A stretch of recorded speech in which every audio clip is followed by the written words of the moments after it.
I'm admitting participants. Thanks, Vinny. Yeah, sure. I'll start in a couple of minutes, or should I start now?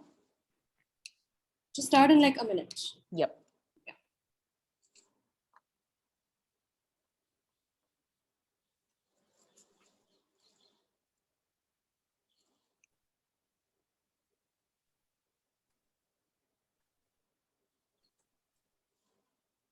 Okay, I think we'll start. So hi, everyone. Thank you so much for joining us at this webinar. I'm Nitya Satish. I'm Program Manager at Center for Wildlife Studies. And to begin with, I'll start by talking a little bit about the Center for Wildlife Studies. CWS is an internationally recognized center of excellence in the arenas of wildlife research, in situ conservation, policy, and education. So we used to regularly have these talks at our Bangalore office in person, and we used to invite experts to the office to give these talks. But with the onset of the pandemic, we had to move to an online format, and this actually has allowed us to reach a more wider, more global audience.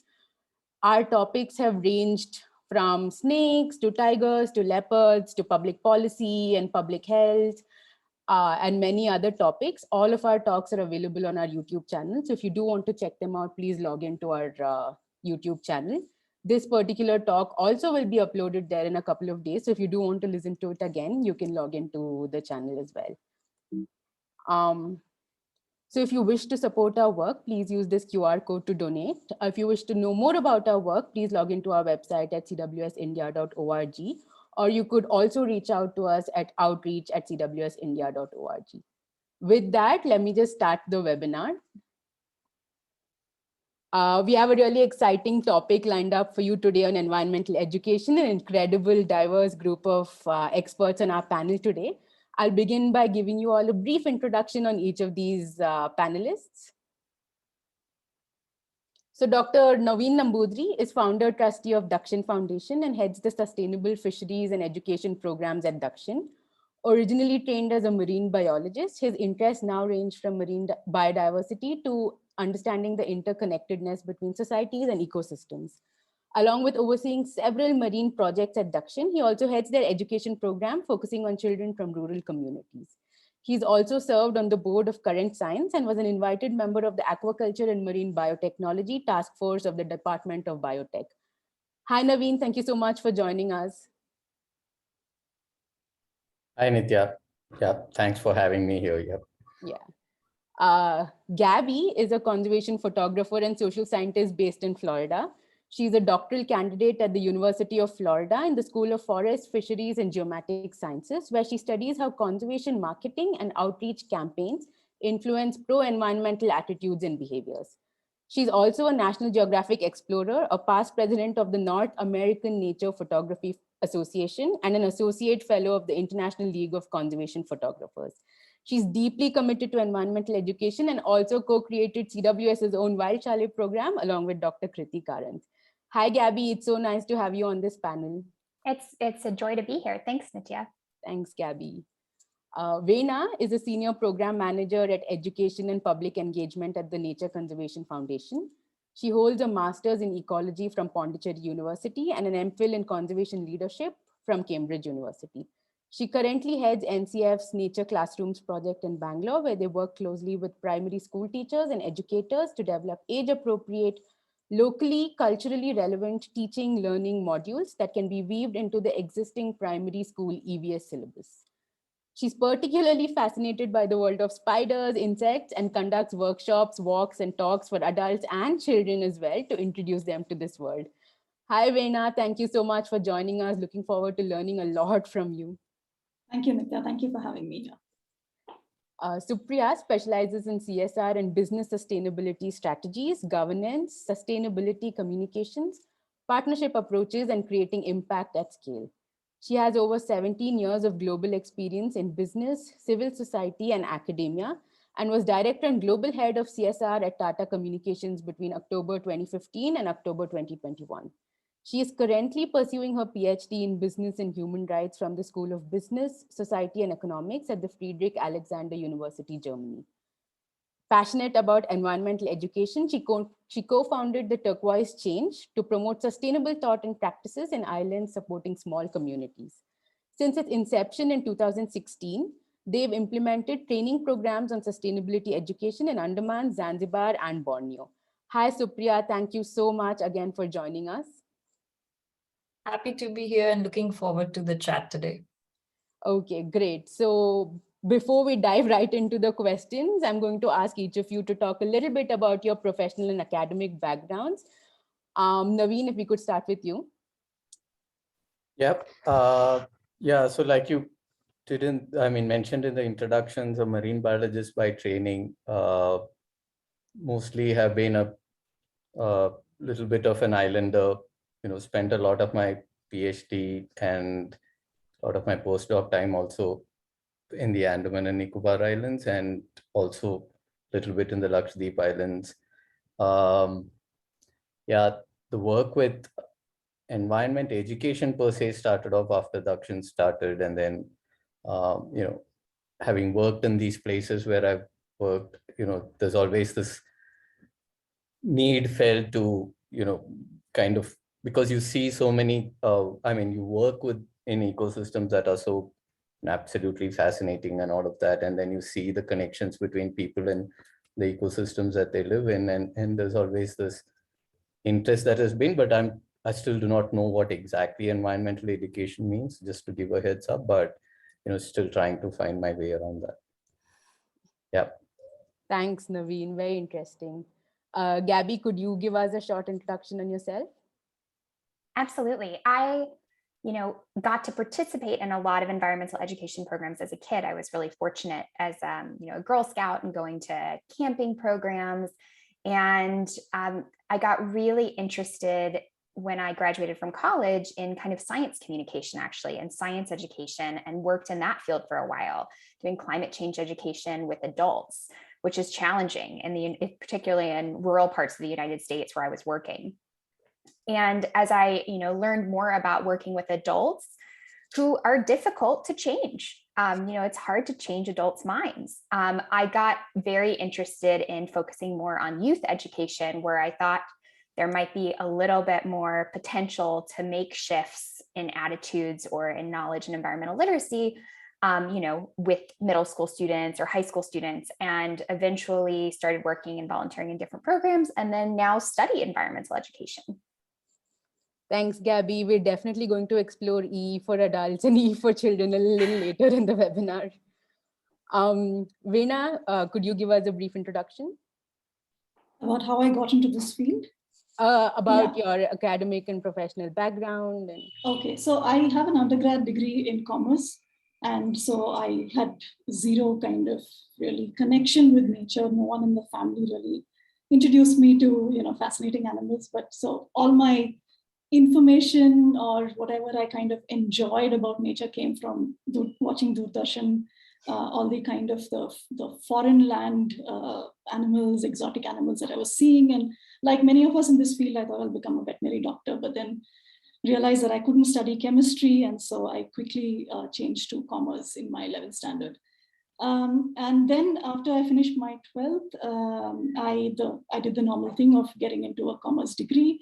But because I joined evening college due to various reasons, I think one of them is not getting enough marks for the day college, was that it gave me a lot of time to explore, working with a few organizations and volunteering. And so that I came into contact with other people who are working in this field. And then I started at that point of time, the only place that was allowing people to take on, to do any kind of master's program was the Wildlife Institute. But because I didn't have a science degree, they didn't allow me in. And so I worked for a while in an organization that allowed me to explore looking at spiders and looking at them in the lens of using them as natural biocontrol agents. And that's where my fascination for natural history and for ecology and nature started, when I started exploring Giri National Park in Chennai city. And so after that, I went into, I started working in Valpare in Nature Conservation Foundation in 2003. And soon after, I finished my master's in ecology. And there I kind of cemented my fascination for the rainforest. And so I looked at using spiders as indicators for the rainforest restoration work that we were But through all this, there was a kind of a thread of education, passing through in some way or the other. So like most people in the conservation field, you take people out on nature walks, but these were very one-off kind of interventions, really without too much kind of thought about why we were doing what we were doing, who our audience type was. So it was, we were doing and we were mimicking what we would see other people doing in the field. So fast forward, I then went on to do another degree in Cambridge. But when I came back, education seemed to be drawing me back in, and I joined the Education and Public Engagement program back again in NCF. And I worked closely with Suhail for a few years. And during this time, I started meeting a lot of people in the education field, people who were supported by the Wipro Foundation. And there, it was just fascinating to hear their stories and to see how they were working in extremely challenging conditions in various facets of education. Often they would say, why don't you come and do something around nature education for us in our field areas? And that's when we started exploring, thinking about how we can create learning modules in specific locations. And that started the kind of the ideas around nature classrooms that is now 3.5 years old. And I can talk a little bit more about the work through the seminar, through the webinar. Yeah, thanks. Sorry for the long intro. No, very interesting intro. Actually, I wanted to be a vet as well, but then like you decided chemistry was too much, but then did the normal route for children that age and became an engineer instead, and then shifted completely. Thanks, Veena, for that. Supriya, could you give us a brief intro about yourself?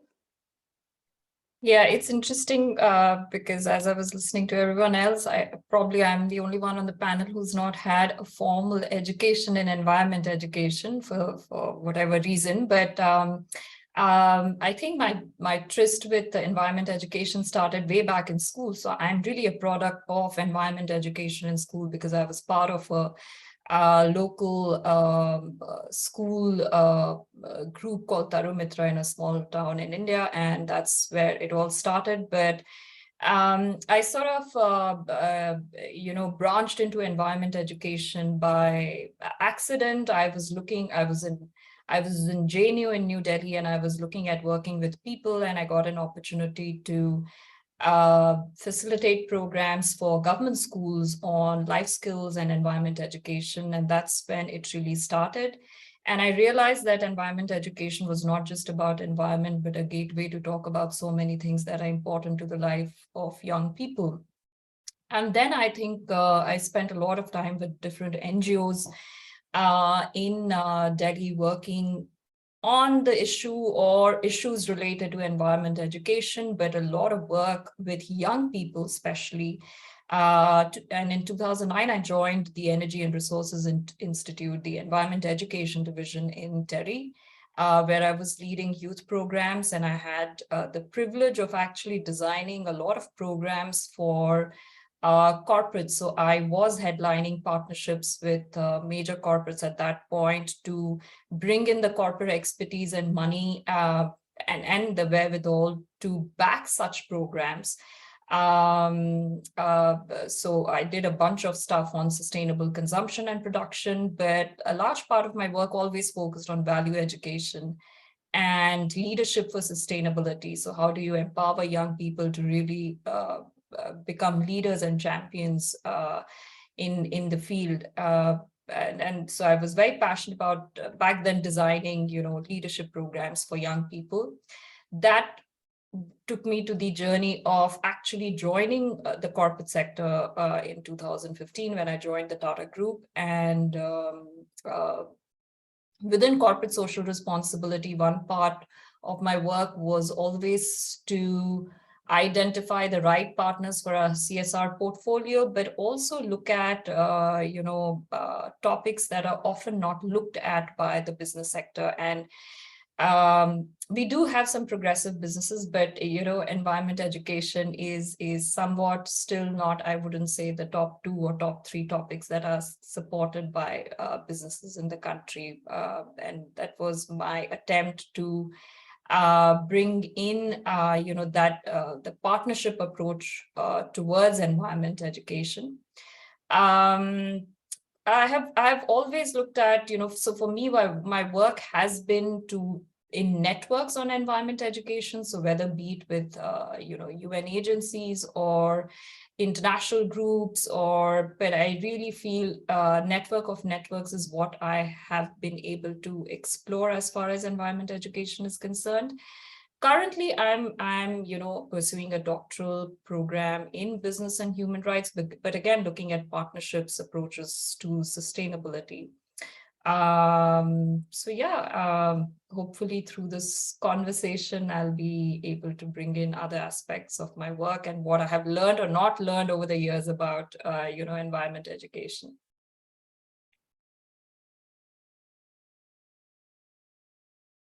Sorry, I was on mute. I was just saying thanks, Supriya. It's going to be really interesting to hear your take on all of the questions that we're going to discuss today. So to just set the context for today's webinar, we're going to be discussing about environmental education's various aspects, what the target audience should be, the challenges of implementing informal programs in this country and various other countries, and many, many other questions as well. So to begin with, I'd like to ask you all what the state of formal environmental education is in India. And is there a gap between what environmental education is and what should be implemented in schools? Because Naveen, Veena, you've got really good experience implementing programs in India, we'd like to start with you, Naveen.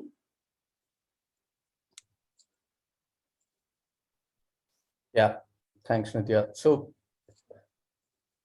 well, a tricky question. I don't know how to, answer that in a few words, but for me, what I've felt very strongly is that for countries like India, you do need a different discourse on, or a different kind of framing of environment education. You can't just work, you need to identify who you're working with. So when you say we work with children, these children are also not just a uniform group. They are from different ethnic groups, different socio-economic groups, different kinds of marginalization, or different kinds of, different levels of inclusion. So if you want to have, and also just because of their day-to-day lived lives, are probably very well versed about environment, except that their relationship with the environment might be very utilitarian kind of relationship. It may not be a very aesthetic or,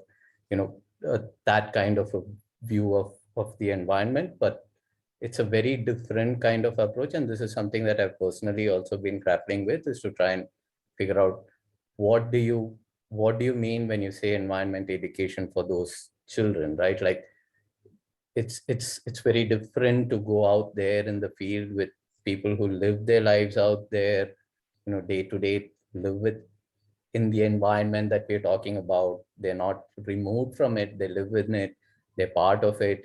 That is part of their day-to-day lives. It's part of their culture, part of their identity. So when you bring in certain values, that's very, for lack of other words, I would say very urban elite kind of view of environment. I think it's really tricky to kind of build a kind of, so I think it requires a two-way kind of an approach where you also are open to learning from them, because quite often everything I've learned in every field site that I've gone to is from the field staff who we work there in each of these sites, and their knowledge is incredible. It may not be in the way that science is articulated, it's a different language altogether, if you may, but that kind of knowledge systems, that kind of the thing is very incompatible with the kind of, and with the way the environment education is currently framed. So I don't have an answer to this, but I'm just saying that there is a conundrum that at least me personally I've been dealing with, to try and figure out what is an appropriate environment education for India, because India is not just a entity that you could have one environmental education course or syllabus that you could just implement across the country, right? Northeast, islands, wherever you work. I think you require a different view of environment education and certain sensitivities to be built in. Yeah, I'll stop there. Probably once the conversation flows, I'll probably join in.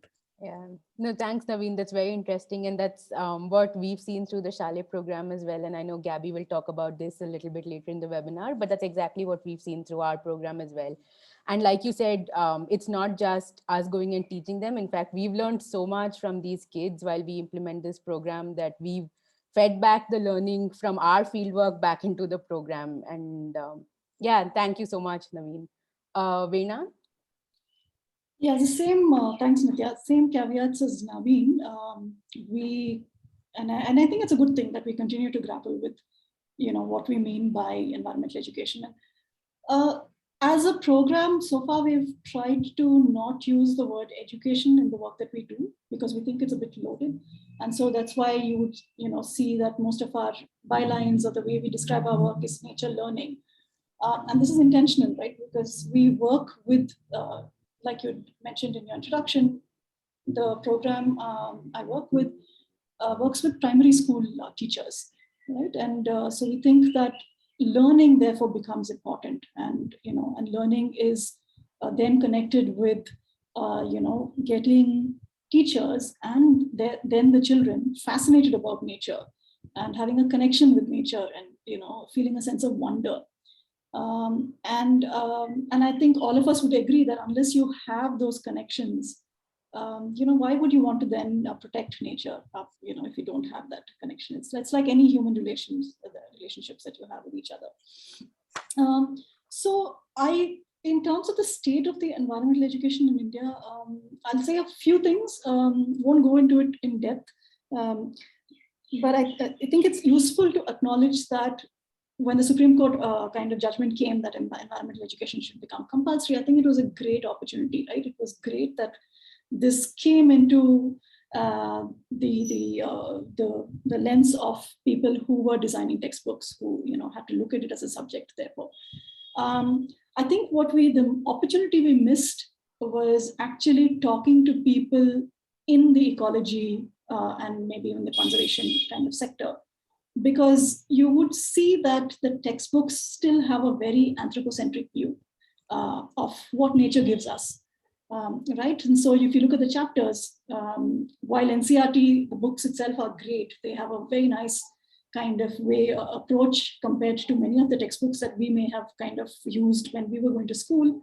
There's an inquiry-based approach to learning. There are lots of kind of very locally specific examples, a very Indian kind of cultural kind of examples that they draw on. But there's still that missing kind of link of exploration, wonder, just discovery about nature, and making those connections that seems to be very textbook heavy in terms of like how we would treat any other subject, and that's a missed opportunity, and I think that continues to be the case. And so while state boards are supposed to follow the NCERT kind of curriculum, you would find, like, for example, for me, it's very interesting that the Karnataka state books actually are quite nice. They're pretty interesting compared to the textbooks used by many private schools, where you would see a lot of examples from Western countries, examples of animals and plants that you don't find over here, and just riddled with extremely disturbing gender roles and various kind of things. And so often we have to start with that when we're working with schools and when we work with teachers. So the other thing that was a missed opportunity is that while the subject was brought in and there was a lot of fanfare around it, I think the teachers, if you speak to teachers even today, they're very ill-equipped to even approach and teach the subject. And if you again go to many schools and ask the teachers who are teaching environmental, EVS in schools, they're either the substitute teacher, they're the class teacher who who has a bit of time, and so therefore he or she's taking another the EVS as another lesson on the side, or they say, oh, we don't have time to take children outdoors, and so we're not doing it. So they are fearful of the subject because they feel they don't know how to teach it.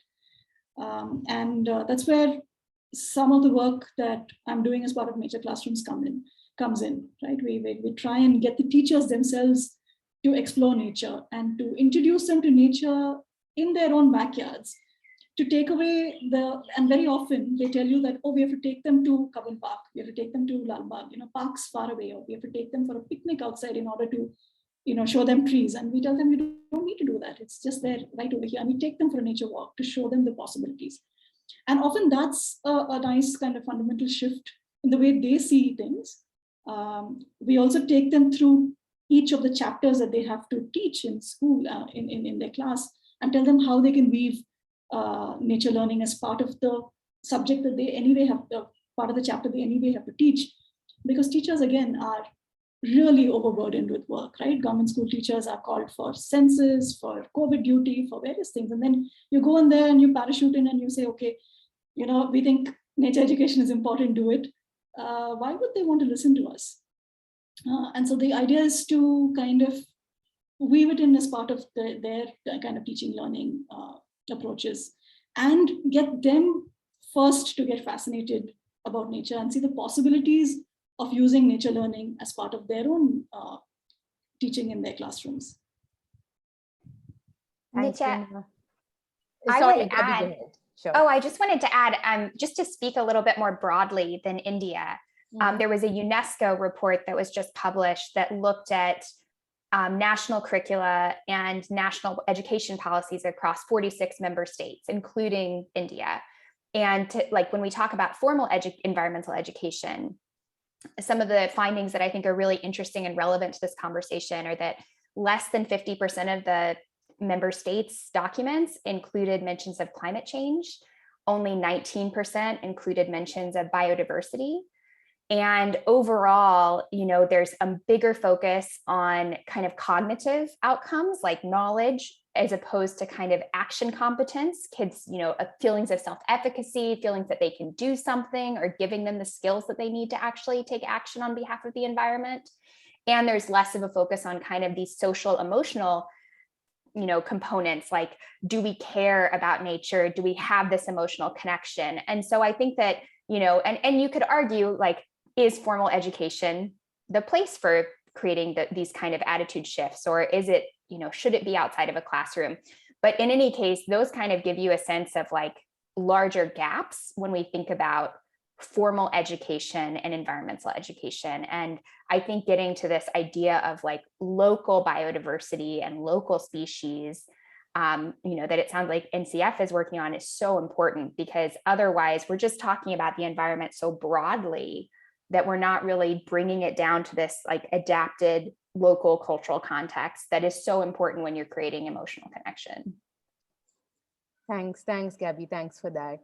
And Veena, I'd just like to say, I really like to explore two things that you mentioned when you were speaking about this. One is the complete lack of training that a lot of teachers don't get when it comes to environmental science, and they're expected to teach this along with all of their other subjects and along with all of their other responsibilities. And the other thing is you mentioned is that the difference in the state textbooks and the private school textbooks, right? And that's something also that I'd like to touch on maybe a little ahead in the webinar. Thanks, Veena. So Priya, your take on this question, please. So, I long ago, I had done a report for UNESCO on the state of climate change education in India. It's interesting that, now that I'm based in Europe, of course, in Europe, the terminology used for environment education is education for sustainable development. And that's the whole UNESCO terminology, which is ESD. In India, we still use environment education. And personally, I don't have an issue with that, because, it really is the same thing. Yeah, there are semantics and sustainable development. I mean, if you just say environment education, the planetary concerns and the environmental concerns sort of take precedence. And when you say ESD, we are talking about all the 3 pillars of sustainable development. So my take on this is, this has been that, at some point, it was in 1991 when there was a PIL by MC Mehta on environment education, and it was made compulsory. I think India was one of the first countries, and I agree with Veena when she says it's a missed opportunity, but we also need to see where have we come from then until now. I feel India has made, huge strides as far as environment education is concerned.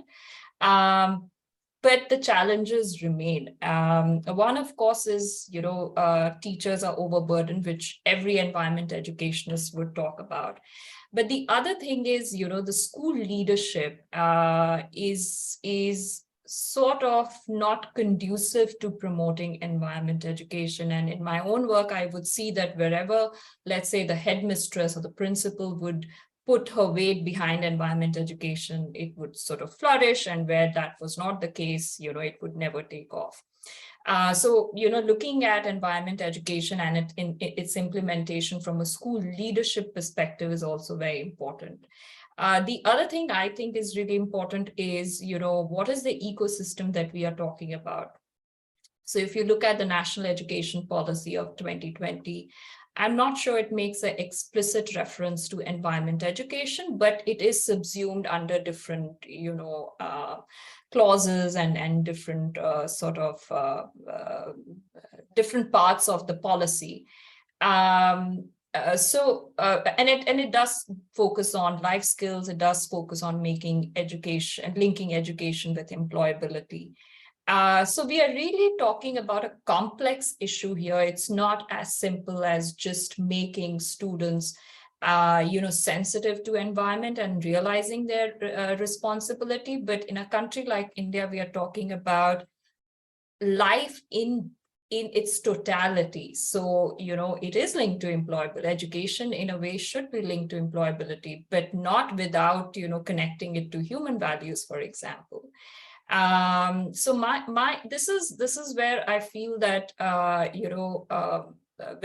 even when you look at, let's say, the United Nations Sustainable Development Goals, and especially Goal 4.7, which talks about education for sustainable development, it is not just about environmental issues. It talks about gender issues. It talks about peace, security, because they're all interlinked. Now, the interlinkage is great for a conversation like this, but when you start, implementing it at the school level, everyone will throw their hands up, especially the teachers, because they would be like, should I finish the syllabus or should I worry about world peace? It comes to that at times. But in my experience, I've often felt that especially with teachers, especially with, school leaders, it's important to make them partners in the process rather than go with them with something that they have to take it or leave it, because our school system is overburdened, and especially after COVID, I would imagine that, the situation is worse. So that's what I feel. I feel we need to weave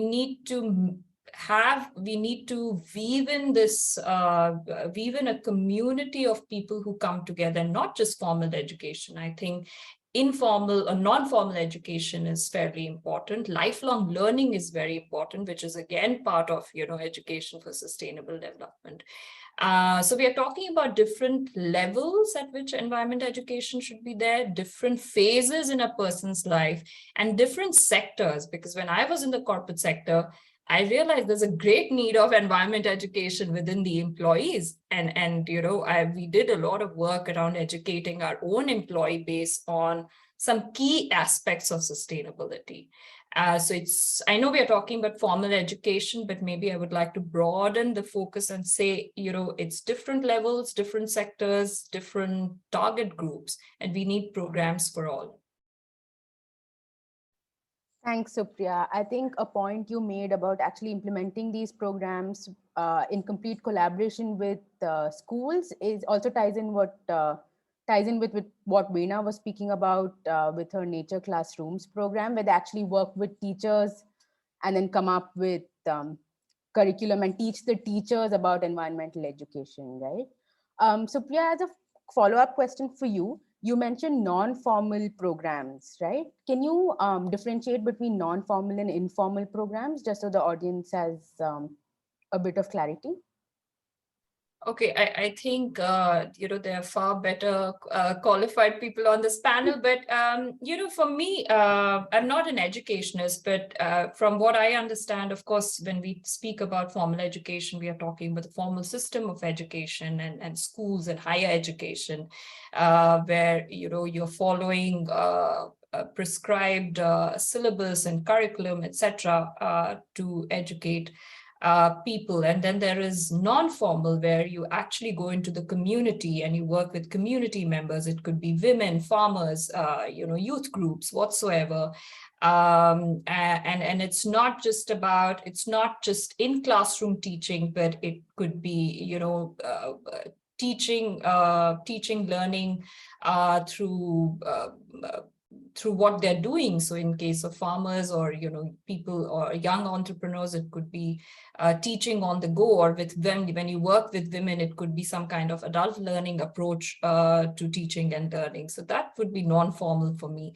Informal is unintended teaching, but learning happens, so when we observe our parents and when we learn something, that is informal learning. It's not the teaching is not intended, but you still learn. And I feel informal learning is we haven't really explored it much, because as human beings, we observe all the time. And how do we make our, let's say in this case, school spaces or community spaces or urban spaces, spaces of learning where you observe and learn on your own. So that's another conversation, but I think that would be my take on the difference between the three types of learning. Thanks, Supriya. Would anybody else like to add to that question? Gabby, Naveen, or Veena, please feel free to add in your 2 cents. I can maybe pick up on that, the point that, oh, sorry, Naveen, do you want to go ahead? Oh, okay. Go ahead, Veena, I'll go after you. Okay. So completely agree with Supriya on getting the school management on board. And so one of the things we did right from the beginning, before we approach any school, is actually to sit down with the school management and talk to them, but also then push them to come for what we called nature experiential workshop with them. So take the principal or the management and the teachers, EVS teachers here, to a place away from their school, right? Because if they're in school, there's all the time, they're all the time distracted. There's so much of, vying of attention. Kids are coming and calling them. So we would take them out for half a day. Again, it used to be difficult to even squeeze that time out of them.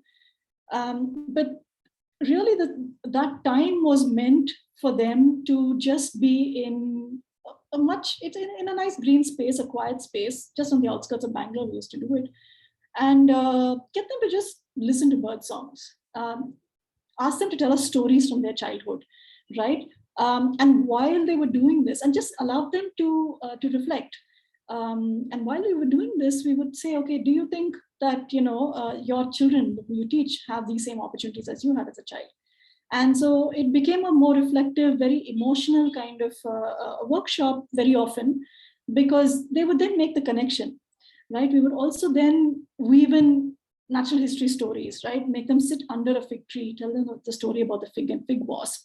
And you could see their eyes getting bigger and bigger. And then they would, say the same thing what many of us would say: why didn't we learn this in school? Why didn't we know about this? That's so fascinating. We would show them the weaver ants weaving their nests together and showing them, spotted owlets coming out of the hole.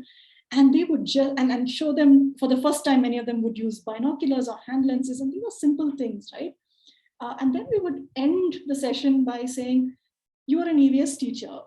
What, according to you, should be an ideal EVS curriculum, right? And just like, if you had no constraints on time, money, space, just tell us what would you love to do, right, in your school. And that would open up such a fascinating conversation. It allows them to dream. It allows them to think of possibilities. And then we would say, okay, here's what we can help you a little bit with. Do you think it's useful? So yeah, so Supriya, absolutely. And so this has helped us get into some of the schools more long term. Of course, since COVID happened, this has been impossible to do in person. So all our workshops have gone online. And so while the teachers and educators have still been interested and excited and we know that people are excited because they are approaching us now as opposed to us approaching them, is that we don't know how much of it is translating to the children they're teaching. And we might know maybe in the next year or two.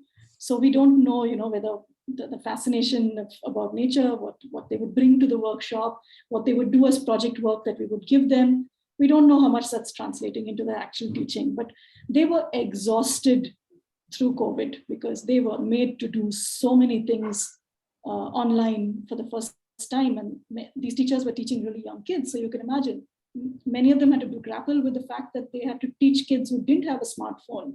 So they would have to, leave WhatsApp messages in some other child's phone, ask them to pass it on. It was a mess. So yeah, so yeah, I agree with Supriya. Thanks, Veena, for that. Naveen, you had something to add?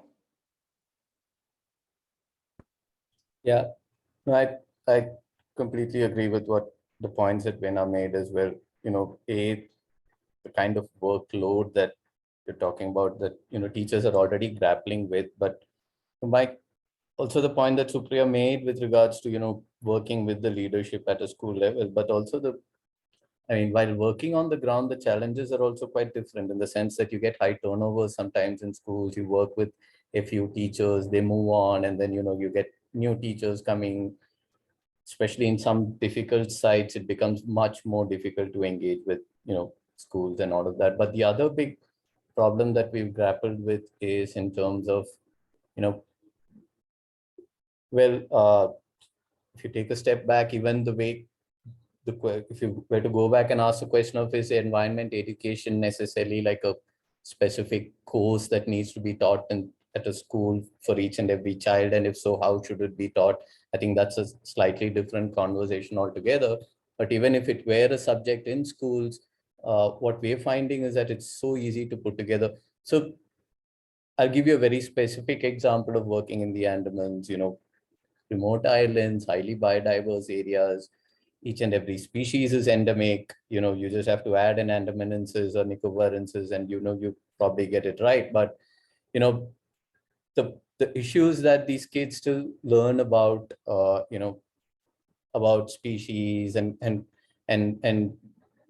contexts that are not very linked to their own to the islands where they live in. And when you try and build that kind of context, so we've been trying to promote what we're calling the place-based education, where you're just linking your school curriculum back to your lived lives. But that is really become a challenge as well, because it's easy to say these things, but you want to write down content. Even writing the content is not the difficult part. We put together a textbook that's meant to reach out to, to 6th, 7th, and 8th grades, middle school children in the Andaman and Nicobar Islands. We've used a resource book that was already put together by Kalpariksh and others, Sunita Rao and others. A great book, but it needed a few updates. We just, spruced it up a bit, got it out there in schools. What we're finding is that, yes, there is certain hesitancy from the larger system to include another straw on the back of the camel. But, aside from all of that, even when engaging with children, these kids are not ready to engage with that content, even if it's translated into their, into their local, whatever languages that they speak. Even if you translate it, they're still not ready to engage with, because education itself is not the foundation of their education itself doesn't allow them to engage with content. Writing, reading, all of that becomes very difficult.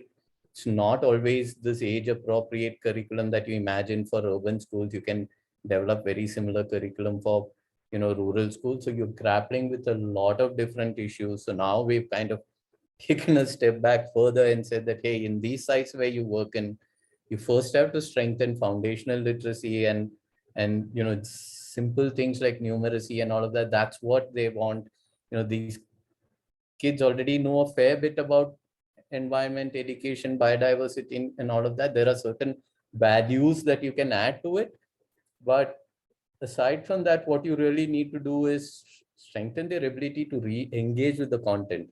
What we found is designing Treasured Islands was the easier part, but getting those children to engage with Treasured Islands was not easy. It's like a little above. It's not the same as the 6th, 7th, 8th graders in, say, an urban school. If you kind of put together content for them, you really can't, it's not that, again, there are some of these operational issues as well that you do engage with while you're working at the grassroots, but that's just wanted to add that it's also those added layers as well that you need to factor in while designing curriculum, while designing content and stuff. Yeah.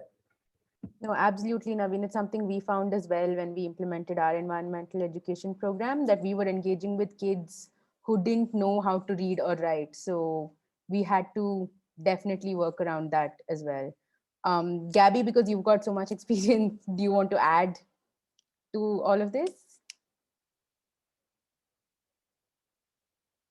Okay. So actually, we've touched upon a few topics that I wanted to discuss. Now I'm actually very excited to go in depth into each of your programs. So Veena, we've heard from you about your nature classrooms and a few other things that your program does. Naveen, could you speak a little bit about the programs that Dakshin spearheaded and has established so far? Yep. You want me to go first? Sure. Yeah. So,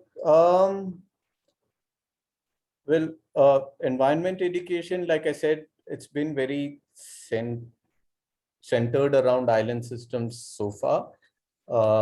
We have worked on certain states in the mainland. We are an organization who primarily work in coastal and marine systems. So, a lot of our engagement is in that space. And what we also find is, a lot of the environment education curriculum content and all of that doesn't really speak to coast, to kids who live on the coast, on the on the beach, like fisher, children from fisher communities and all of that. So that's something that we've been working towards, to try and build more content curriculum that is engaging for children who live along the coast. But our work primarily has been in the Andaman and Nicobar Islands. Like I said, we worked on this book called Treasured Islands, which was primarily put in a lot of effort into putting that book together. And we really wanted the education department to make it, a form. This has been going on for the last 6-7 years, I tell you. We still haven't. We could have easily made that book a separate standalone book and just printed it in bulk and circulated it. But because there was a government order that specifically recommended that textbook by the Secretary of Education from the Andaman, had recommended that textbook as a resource book for the islands, we really wanted to get it to go to each and every school and supplement it with the education department support, and supplement it with, say, teacher training programs or whatever else it is, school level engagement as well. We have been going through various hurdles that really hasn't seen the book being launched as a Department of Education supported book. But aside from that, like I said, we've kind of taken a step back from working specifically on environment education, but rather have kind of reoriented to focus on foundational learning in some of these sites, not all sites, but at least, not in Lakshadweep, for instance, where, education system is much more organized, much more well established. But saying, for instance, in the Andaman Nicobar Islands, you really do need to work with foundational level literacy in those sites. So and many other sites as well, because fisher communities are mostly, along the more or less marginalized in terms of development and, in terms of their development rights, for instance. So what we're trying to do is work on foundational literacy and education, but supplement it with very place-based kind of content. So we're trying to build a content and curriculum that helps build basic concepts and all of that into your day-to-day lives for children. So it's not an easy task. It means each and every site you have to build a very contextualized kind of curriculum, but still it's worth that effort. And we'd really like to kind of move towards building that. And if that is something that we'd like to scale up, that's something that we would like to scale up. And so basically it's going to target from age 3 to age 8 or 9 or 10. And then later on, once it's planted at that age, it's seeming more and more possible that if there is an interest in the child to explore these things, they will go and learn it, themselves somewhere or the other, right? I mean, there are so many opportunities to get that information in this day and age, but once you spark that interest at that age, I think it's going to sort out most of the other problems. Then there are enough people who work in the field, but this is something that, we would like to focus on, is to try and take a step back, work at the foundational level, at the formative stages, try and see how you can connect it, and not just environment, right? We tend to treat environment in a separate as a separate discipline, but it's actually something that's spread across their everyday lives, from the food they eat to their culture, lived lives, all of that. It's all embedded there. So it's a little bit difficult to kind of take it out and talk about it as a separate subject. So probably try and look at this as something that is, anything that you learn. Actually, for Treasured Islands, we tried mapping out all the chapters and content and activities were listed out in that book onto the chapters that you have in each and every textbook. So your geography textbook, math textbook, right? You're talking about multiplication, geometric progression, turtle nesting. A turtle lays X number of eggs, X number of hatchlings come out. This is the survival rate. What do you get out of it? So you've tried all these different ways by which teachers can teach their subjects while using Treasured Islands, without seeing this as another added burden, but still the level of, absorption of this into the curriculum seems to be. And like Veena said, there are no trained people in all of these schools. Someone has to take up the job of teaching EVSE. There's no dedicated teacher who's going out and teaching EVSE in all these schools. So there's some teacher or the other who puts their hand up and says that, okay, I'll take this on as an additional job and teach this subject. And then and so that's also another problem that we've been dealing with. Anyway, I'll stop here and I'll let others speak.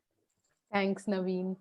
Supriya, your work in environmental education is similar to Naveen's in that you work with island communities as well, right? Could you speak a little bit more about what you've done? Oh, yeah, I would love to talk about that work, because that's really a passion project, and a lot of what we managed to do is thanks to Naveen and Dakshin. So it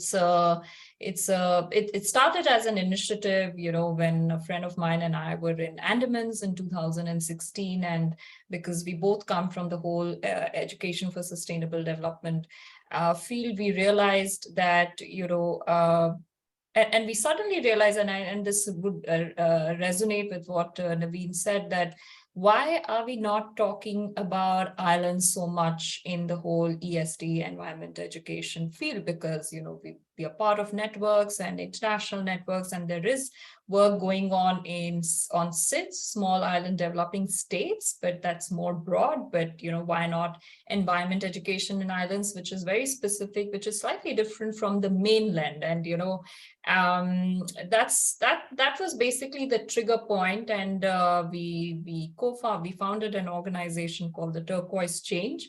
And our whole objective is to propagate environment education in islands that support small communities. And then at that point, we partnered with Dakshin, and I still remember my conversation with Naveen, where we actually started.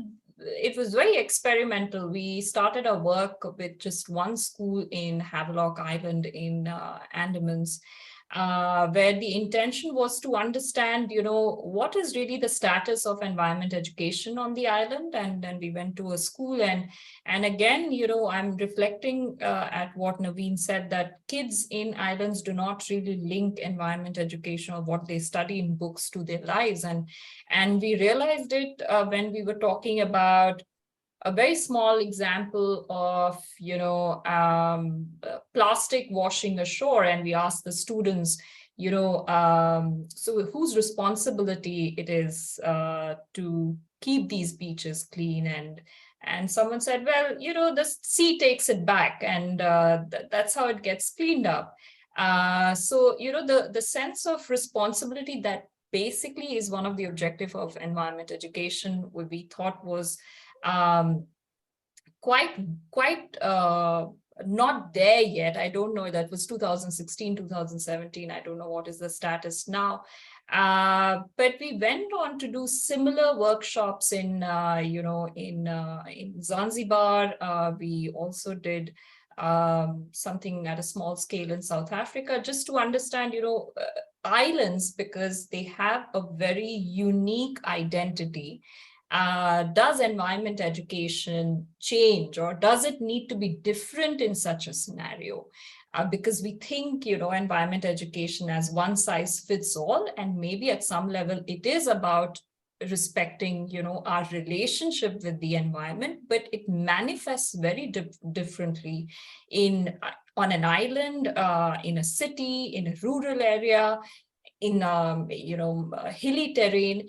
And then how do you then make sense of, the big jargons that sometimes environment education throws at you? So sustainable development is a big word. How do you demystify it for a 7th grader who's in Havelock Island, and or a 6th grader who is just maybe worried about getting clean drinking water in the house? And that is a concern, in these islands. And we think because they're surrounded by water won't be a problem. But actually, these are some of the problems that they deal with. Lack of hospital, for example. The nearest hospital, I think, is Port Blair, if I'm not wrong. And so, things like that.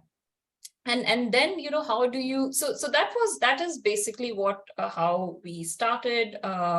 We did some amount of teacher training as well. And trust me, the problem that teachers face is universal in the world. There could be resources, maybe some more resources somewhere or less resources somewhere, but there would be a handful of teachers who would be passionate and who would act as ambassadors and champions, and then time would come and they would be transferred, or life would happen and they would move to another city, and there goes your program, because then there's no one to anchor it.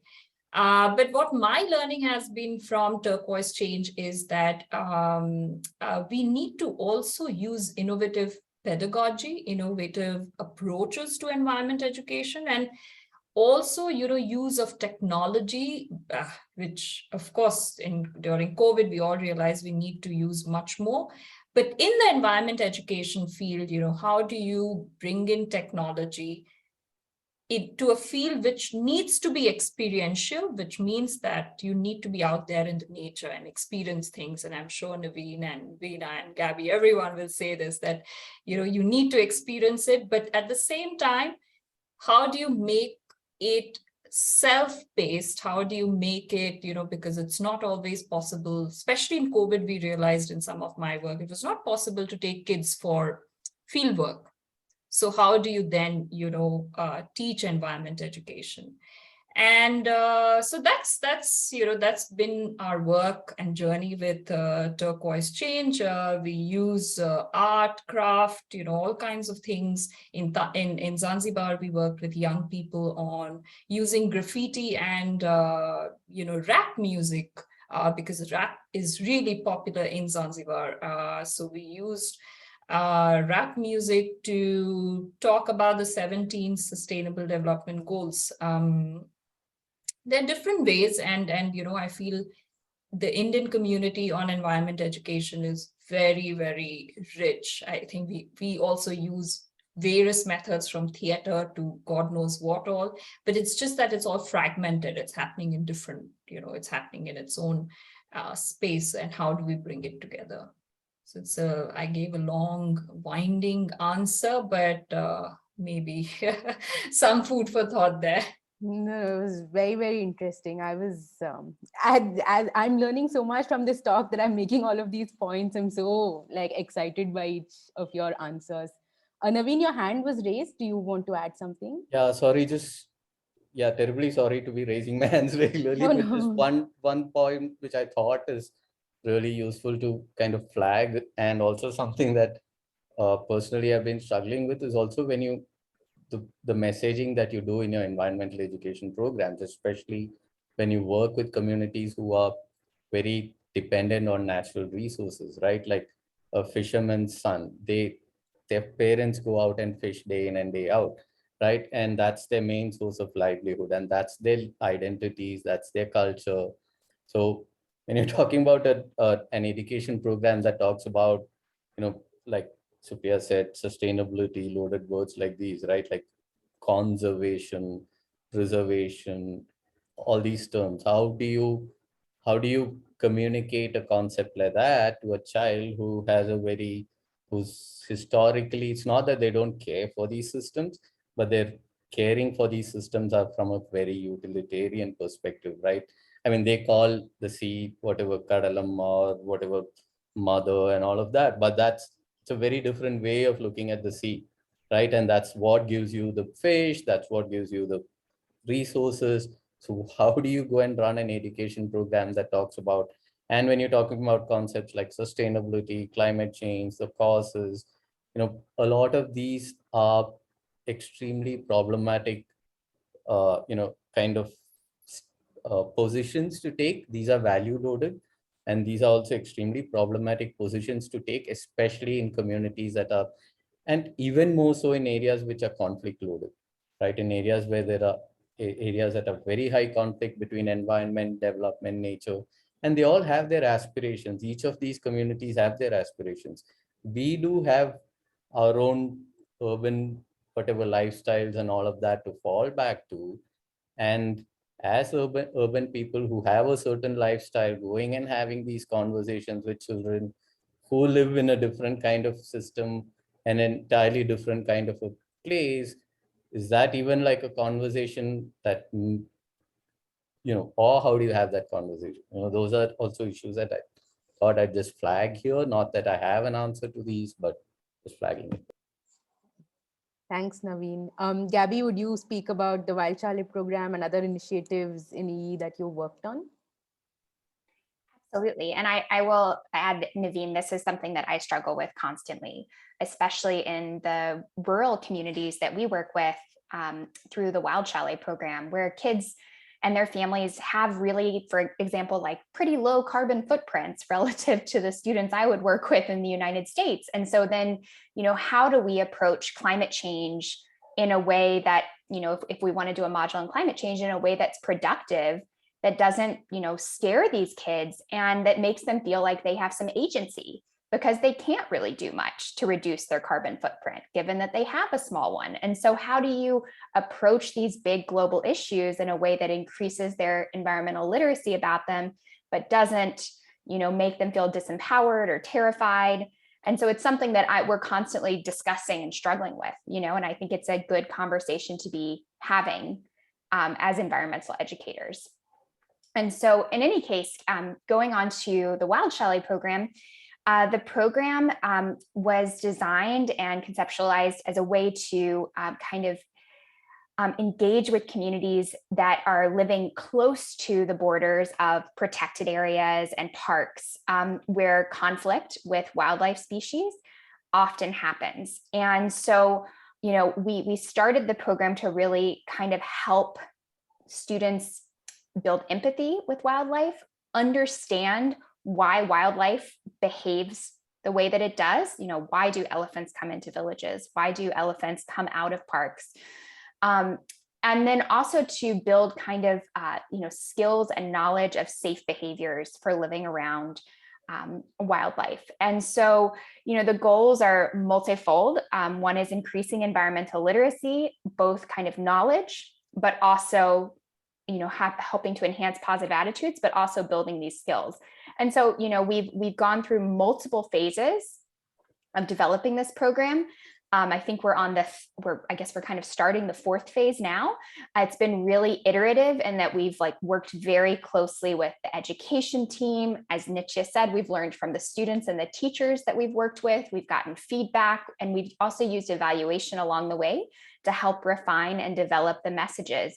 And I think that that's been a really important part of the program, is this kind of iterative and adaptive approach to building an education program, because a lot of, even though we were really intentional, I think a lot of times as educators, we bring in, I certainly would, as someone who's not from India, but even, coming from Bangalore and going into these rural villages, right?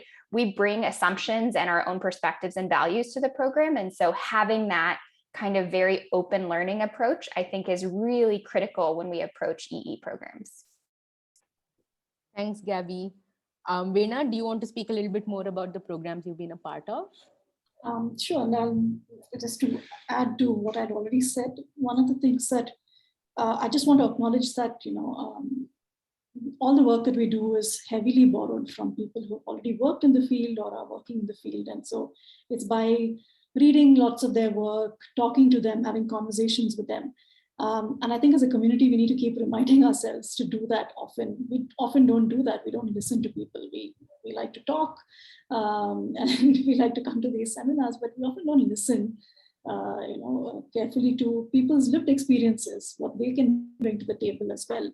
And especially, I think, at least the conservation community is notorious for not talking to other disciplines as much as they should.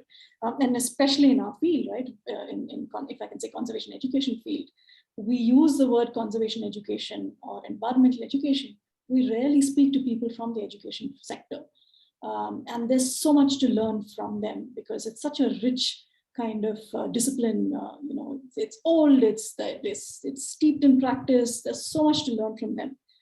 And so a lot of the work of Nature Classrooms started by speaking to people who are in the education sector.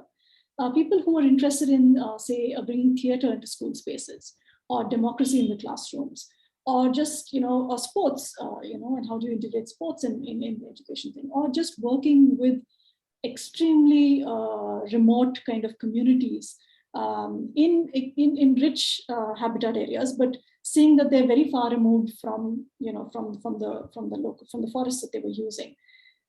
So we kind of initially at least borrowed heavily from the Montessori approach, right? And then we saw what was applicable to us. And very early on, we kind of created what we call a nature learning framework based on education theory, speaking to people and our own experiences as nature educators. And so this is something that we created quite early on, and this was useful for us in the way that we wanted to design our work and our modules, but also for teachers or any educator who wanted to use it. So it's open source, it's free for anyone to use. And right now we've created it for the primary school section because that's the age group we work with. And so the idea is that if this is your age group that you're targeting, what are your goals and what should be your approach? And therefore, what should be the typical kind of tools that you should be using? So for very young students, for example, the first thing you want to tell them is to experience a sense of wonder and joy. And so if that's your goal, then what should be your approach, right? And what kind of tools should you be using? You should be using play and games and those kind of things for that age group. And moving from the known, which is kind of more immediate, showing them what's immediately available to them as part of nature, situating them and getting them to believe that they are part of nature, that nature's not out there, we are nature. And getting the teachers for themselves to feel that way. So we have this nature learning framework. We also follow what we call a nature learning pedagogy. And again, it's something that is constantly changing. But like I said, the idea was to make it learner-centric. It's to make it age-appropriate. It's to make it very locally contextual, and also to make it inclusive. So, for example, many of the kind of modules that we create, we have to be extremely sensitive to the fact that many people will not be able to take color printouts. Or they may not have internet, accessibility, and so therefore we need to make files that were also extremely light, or didn't have too much color, or which could be, could be easily kind of replicable. But pretty early on in our work, we also realized that since our approach was very bespoke for each school, because it depended on how much space was available, the enthusiasm of the teachers, and therefore we had to kind of cater it to each school. We realized that our model is not scalable, and we're completely okay with that. We were okay with that approach. Luckily, our funders were also okay with that approach, right? So, but I've had to turn down funding opportunities simply because of the fact that they would say, how many children are you reaching? How many teachers are you reaching? How many thousands of schools are you going to? And we have to tell them it doesn't work like that. It's a slow process. It's a reflective process.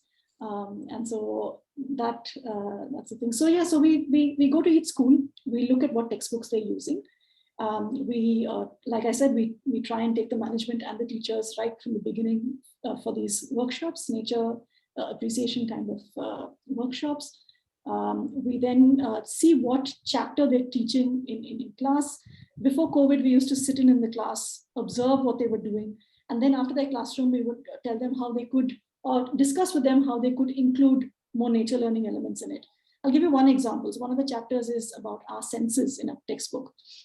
And so typically, okay, the other thing to think of in primary textbooks in EVS is that if it's not in language or math, everything else is dumped into EVS, right? So there'd be things about personal hygiene, about brushing your teeth, and about senses, and everything is under environmental sciences, right? Culture and those kind of, and festivals. So we said, okay, you're talking about my senses. You're telling that, and there are diagrams to show the different kind of body parts, so nose and tongue and hearing. And so then the teacher tells them that you use your nose for smelling, etc. And so we said, okay, do you think you can also show the children how other animals use their senses and how do they look? And so we created these little anchor charts which they could show, and these were very young kids, right? So it had to be visually appealing. So each chart would have representation of how the nose of mammals or birds or insects would look. And there we did that for each of the senses. Another interesting chapter for us, and this is where we had this, the teacher we saw had this aha moment, was that we talked about cleanliness, right? And they talk about how you should clean yourself and you should use soap, etc. And we said, okay, why don't you talk about how animals keep themselves clean, how they groom? And while we try and not emphasize too much on using too much visuals for this kind of a module, it just became important, and the kids just loved it, right? We put together little videos of birds doing dust bathing, insects kind of grooming themselves, and praying mantises like holding their antennae and rubbing it, and then the discussion about grooming, and so therefore the shift from a more anthropocentric kind of positioning of textbooks to also including nature learning elements. And the teacher said, oh, I didn't think that we could do this in a cleanliness lesson. I knew we could do it for homes, and I knew we could maybe do it for senses, but I didn't see the connection with the chapter on cleanliness or for festivals. We would tell them how insects also use things to decorate their homes, right? And so connect that to your festivals and things like that, and your food habits. So it's been a very interesting kind of learning curve for us as well. We had to shift from a personal, in classroom engagement to something which had to go online. But online also allowed us to reach a group of people who we otherwise wouldn't have accessed, like educators from very remote, from different states.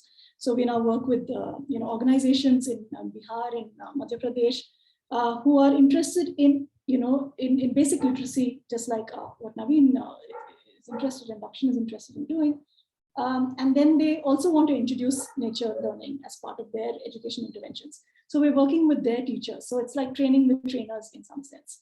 And we're building now what we're building towards is a nature learning curriculum that can be weaved in as part of the the textbooks, but also can be a standalone if schools have the ability to pick it up as a separate curriculum and and to develop it and to trial it out. But yeah, we're right now phase 2, and it's an exciting time in the work, and hopefully we should be able to go back into school spaces again and interact with the teachers and educators. Wow, thanks, Veena. It's been really great hearing about all of your various programs. I know we've barely scratched the surface of all of the programs, but it was really great to hear about how they've evolved over the years, the challenges you faced actually while you were implementing the programs, and all of the other points you spoke about. My next question to all of you would be about the importance of monitoring and evaluating such programs. And we all know how important it is to add in a monitoring component, and we've all struggled with adding that into our budgets and figuring out how to evaluate the program and all of that. So Gabby, since you spoke about evaluation when you spoke about the Vaishali program, could you speak about how we evaluated the program and the challenges we faced while actually developing such evaluation tools? Absolutely. And I can share a paper in the chat as well that we wrote about the challenges of evaluation. So I guess I would just say very briefly, I think evaluation is important because we learn from it. And that's, it helps us to reflect on our programs. It helps us to check assumptions, and it helps us to improve the design of programs. And so evaluation can be very formal and something you can use for publication, or it can be internal, where you're using it as a way to ensure that you're taking these periodic checks and reflection and incorporating what you learn into revising and improving program design. So in the Wild Chalet program, we tried to do kind of both. So we we adapted some tools that existed from different programs around the world, borrowed from, other, an empathy scale to try to assess children's, empathy with wildlife. And we had a lot of challenges with our evaluation tools in these rural schools. Kids, they weren't familiar with some of the question formats. They hadn't answered scaled questions where you ask, on a scale of 1 to 7, how much, do you like elephants, for example? They weren't used to that type of question. And so, that was one challenge that we had. Translation into different languages is also a challenge, particularly when you are working with, psychological concepts, right? So there were all kinds of challenges that we encountered. And part of, what we learned was just the importance of testing and pilot testing tools and asking kids for feedback. And so one tip I would give to everybody is we use these think aloud, what you call a think aloud interview with kids. When we have a new evaluation tool, we actually just sit down with them and we have them read through the questions and tell us what they're thinking when they answer them. And that gives us an idea whether or not the kids are understanding the questions in the way that we intended them, and helps us adapt them. And so those are kind of simple things you can do. And I'll also put in the chat a new portal that's been developed by the North American Association for Environmental Education that provides evaluation tools freely for environmental educators, and might be useful to people on the call. So that's just a brief overview. Thanks, Gabby. Supriya, do you want to add to the question? I'm smiling because this was, this has been, so of course in the business sector, you're obsessed with numbers. And when Veena was talking about turning down, some partnership opportunities, I completely understand. It's not easy to constantly say how, I've reached out to 10,000 people, or my program reaches out to, but I completely agree with what Gabby said. Monitoring and evaluation is important. I'm not from the school of thought which says, oh, well, let's just do things for the love of doing things. I think at some point, you need to, how would you advance the frontier of your work if you don't know where you stand? So for me, if it's an attempt to advance the practice, advance the knowledge, advance the learning. And for that, you need, assessments, you need monitoring. So that's one part of it. The second part is what all do you want to measure? Not everything needs to be measured. So what is important for you to measure? What are you after? I think sometimes we lose track of it. And when we develop indicators, we go into like details and, and we never use those data points. Just because we want the indicator set to look very, very impressive.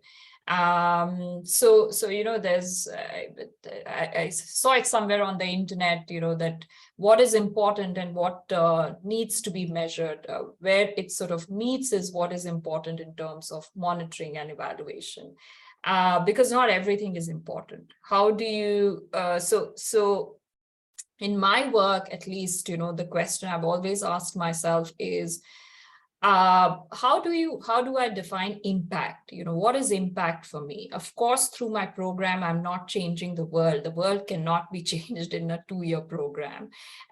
So, what is impact for me when I say, effective implementation, what is effective, how am I defining these terminologies, and then designing an evaluation program that gives me the information that I need to improve my program or work further.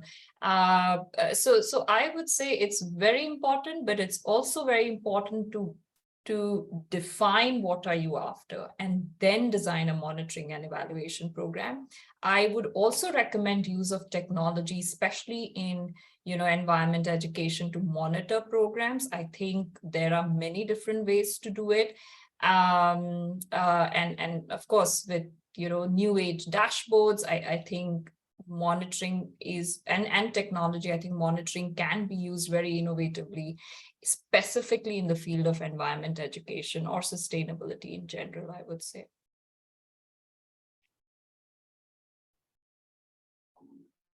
Sorry, I was on mute again. I was just saying thanks, Supriya. Naveen, would you like to add to the question? Yeah, just very broadly, I agree that monitoring and evaluation is very critical. Monitoring and evaluation for whom is this? I mean, as someone who's running the programs, you always need to reflect. Like Supriya said, you need to push your boundaries. You just can't be doing things just because you like it. Then you should probably do some conference. I remember some scientists saying this, that then you should do it with your father's money, right? But if you're taking money from others and there is a certain accountability, yes, you need to have certain ways to be accountable, but it's a two-way street in the sense that the question is, what is it that you want to measure? Why are you measuring it? What is your ultimate objective? And are what you're measuring telling you the right things, right? Like, because the minute measurements mean you need to have certain quantifiability associated with things. And often the kind of work, especially environment education, is, in my understanding, not a quantifiable thing that you can go and give a questionnaire, ask questions, and come back and say that. And a lot of the work that, especially in the conservation sector, that people do, and this is something, as having been the head of an organization, I've banged my head against, is how do you convince people that the environmental issues are not an overnight problem to resolve? These are deeply entrenched problems that require long-term work, long-term relationships built with your community. You may give a few lakhs out to people to do the work, and they may actually go on and have delivered it. But actually the delivery might have been based on years of work done before that, which you have not paid for. You've just rode on that particular work that the organization has done over the years, right? And so, sorry, that's a different rant altogether. But coming back to environment education, I think it's a difficult thing to quantify. You need to be very careful, but not to say that monitoring and evaluation is not needed. It's very much needed, but it should facilitate both qualitative and quantitative measures to come together and tell you, at the end of the day, what is it that you're trying to do? You're trying to build better environment stewardship, trying to build better environmental values. How do you measure these things? Like through a questionnaire? Like, does empathy, for instance, tell you in a questionnaire, does an answer to empathy towards elephants, for instance? How does a child who's farm, sugarcane farm that was raided by an elephant have any empathy towards an elephant, because it's literally ripped their lives out, right? And probably some other child from some other village might have written that, oh, I love elephants, they're fantastic creatures, because it has nothing to do with their lives, right? It's completely a different thing. So you may say that, okay, your program was successful in this place or not there, but actually, if you think about it, it's very difficult to measure these things. So just saying that it's important to have measurements, but be very wary of where how you use it and what you do with it. Yeah. Thanks, Naveen, for that. Veena, do you want to add to the question? Completely agree with Naveen, Supriya, and Gabby. Maybe I was just reflecting on my own work, because so far because it's relatively new and we've not had the push to actually do a very formal kind of assessment, monitoring, evaluations yet. The thing that me and my team struggle with is who are we going to evaluate, right, at the end of it? So is it because we work with teachers, do we kind of have a monitoring or evaluation kind of tool, for them? Or should we then actually have something for the students that they ultimately teach? Because we are doing the nature learning kind of element finally for the students, and we're doing it through the teachers, right? So who is our primary audience? Teachers, but who are our ultimate kind of audiences are the students. And when we did broach this pretty early on, because we did want to understand if they would be happy to kind of have at least start with a very simple pre-post kind of a questionnaire test, just to even test things like awareness or knowledge. And that's easy to do. I think that's easier to do with a questionnaire kind of a thing, whereas things like engagement or interest or even action you can't do through a questionnaire, like Naveen said, or how do you measure a sense of wonder or empathy or things like that. And they immediately froze. We would have lost schools if we had insisted on that, because they are already assessed by the school, by the principal, by what they're teaching. They have to finish their syllabus in time during the term. And here they're thinking, okay, you have a new person coming in and they're going to test us again. We would have completely lost them if we had to do that. And so then what we're now hoping to do in the second phase of our work is to actually say, let's use these assessment tools for ourselves to start with, right? Or see what is it that we can actually measure, within within things that are easy to measure to start with, and see where we are at this point, and with the hope that this will help us improve our kind of engagement and the kind of work that we do. And I think Naveen touched upon this. It has to be a two-way conversation, right? The hope is that you can sit together with your funding agency and say that this is the work that we're doing. This is what we can potentially measure. We cannot measure all these other things. We cannot assess all these things, at least for the next, say, 5 or 6 years, until we kind of continue with the program. And they should be on board. Hopefully they should be on board with that. And so if you come to some common understanding with, and if they say, no, we definitely need to know, okay, the teachers you're reaching, at least the students you're reaching, do they have a basic kind of change, shift in knowledge at least in your interventions, as part of your interventions? And so that should be easily fixable. But everything else, whether they'll become stewards, whether they'll become protectors of the earth, who knows, right? We won't know till unless we follow them till they're adults. And so there has to be a pushback from our community as well, such that monitoring, evaluation tools are not dictated simply by the funding agency. And I think that level of trust has to be there on both sides. Thanks, Veena. We're running out of time, but we do have a question from the audience, which I'll take right now. The question is, do you think in contemporary times, the environment education is often more confined or rather understood as environmental activism, especially among the development fraternity? And if so, how do we address this narrowing down of perspectives? I'll leave the floor open. Anybody can jump in. Nita, can you post that question? Sorry, I think we lost. Yeah. Sure. Yeah.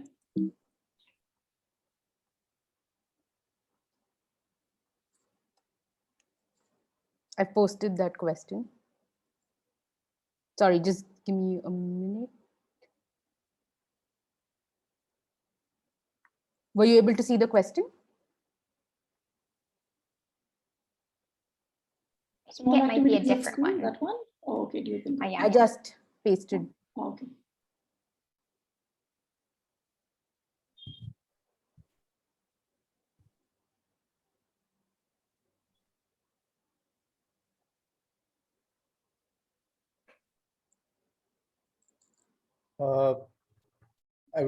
I mean, if the person who's asked this question can clarify this further, I mean, it's the question that is environment education being understood as environmental activism among the development fraternity? So you can clarify what they meant by development fraternity. Are these the formal institutions or the non-formal institutions?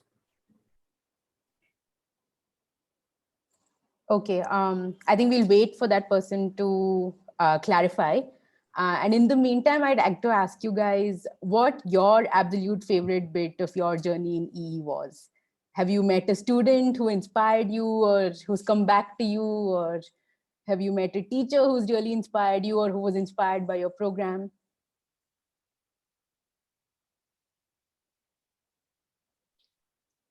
I can start, and I'm just so thrilled to see Dr. Jayashree Ramdas here. She's one of our mentors, and if our audience is not aware, she's the author of the Small Science books. And very early on in our work, we kind of, at least I pored over these books, and it was so fascinating to read it. And she's, so she did it as part of the Homi Bhabha Science Center. It's a fascinating set of books, and she went through many years of doing research, of actually going to schools, doing trials with teachers and doing observations, and every time we engage with schools, we introduce these set of books to the primary school teachers. And if you get an opportunity, it's available online for free, all the books. It's a wonderful way for teaching learning. It requires a lot of training and time and reflection from the teachers, from the teachers' side of things. And so therefore, sometimes it gets difficult because the teachers find it a bit intensive to engage with it. Because if they have to also do their regular school curriculum, it becomes difficult. But for schools who have the freedom to actually use the Small Science books, it's been quite interesting. It's wonderful to hear from them, and how these books have changed the way they teach science, and how children themselves kind of engage with science as a result of these books. So I would say Jayashree's books, and also just listening to educators, to a few educators. Like, I've had conversations with teachers who've been in this field for many years, and they would, just tell you such fascinating stories about, for example, recently I spoke to one teacher who's from the Marudam school in Tiruvannamalai, and she told me about how there's this goat herder child who she teaches just wasn't interested in sitting in class, wasn't interested in reading, wasn't interested, but she just loved birds, and she wanted to learn the names of birds in Tamil. And as a result of that, she forced herself to learn to read and write so that she could write the names of those birds in Tamil and then tell her parents about it. And she said, for me, that was such a heartwarming thing to see. So as a result of her love for nature and birds, she, forced herself to do reading and writing. And so I think nature is a great leveler in that way for children of different learning abilities. And Yuvan's recent article, you should read, all of you, is that he just talks about how also children of different socioeconomic backgrounds, how nature is a great leveler also in terms of making them feel safe, in a space, and that everybody's in it together, and everybody's getting their hands in the mud and engaging, and so it's a wonderful thing. And Wow, thank you, Veena. That was a very, very wholesome story to listen to. Thanks. Would anybody else like to add? Maybe I could quickly add that, I think the most satisfying part of the journey has been just to meet the different people and the places it takes one to. And I think there's a typology of people who are, interested in environment education or conservation or sustainability at large, the people who are generally like being with people or nature or traveling to, distant places to maybe understand themselves as well. As it's the whole journey is not just about understanding nature or environment, but also about understanding ourselves. And I don't think I would have understood myself any better if I was not dealing or I didn't work with young people, or I didn't work with schools, or I didn't go to Kashmir, or I didn't go to Andamans to for also selfish reason. It's also Wanderloo, I would say, for me personally, just the joy of being in places and forests and areas where nobody knows you. You don't know the place, but you're learning, you're observing. So I don't think it's been purely, just an academic exercise for me. It has been slightly to fulfill my own aspiration of understanding my space in the world and my space in the society. And I think the journey continues. I don't think I've reached a point where I understand a lot about things, but that in itself is the excitement of being part of this community. Thank you, Supriya. I think we can all agree with your point that the journey continues. And I think that's actually a great point to wrap this session up on. We're past time. The person who's asked us that question can send the clarification to that question to outreach@cwsindia.org. And if anybody else has any more questions to our experts, we are happy to take them at the same email ID. I'd like to thank all of you, the panel, the experts, for joining us and giving us such a wonderful session. I had a wonderful time. I know I've said this, we've barely scratched the surface of your work. There's so much more to learn from you all, and I'm looking forward to reading up more about your work. To our audience, again, thank you for joining us. Happy World Environmental Day, and I hope you all join us again for future sessions. Thank you all so much. Thanks, Nitya, for having us, and thank you for hosting this, and to CWS as well. It's good Thank that you. we're all Thanks, together everyone. and having this conversation. We very rarely meet and converse. Yeah. Looking forward to more collaborations. Yeah. All right. Thanks, you all. Nitya. Thanks, Thank you. everyone. Yeah. Nice meeting you. you all, Nice Gabby, meeting you. Supriya, Naveen. Thank you. Bye. Thanks. Bye. Yeah. Bye. Bye. Guys.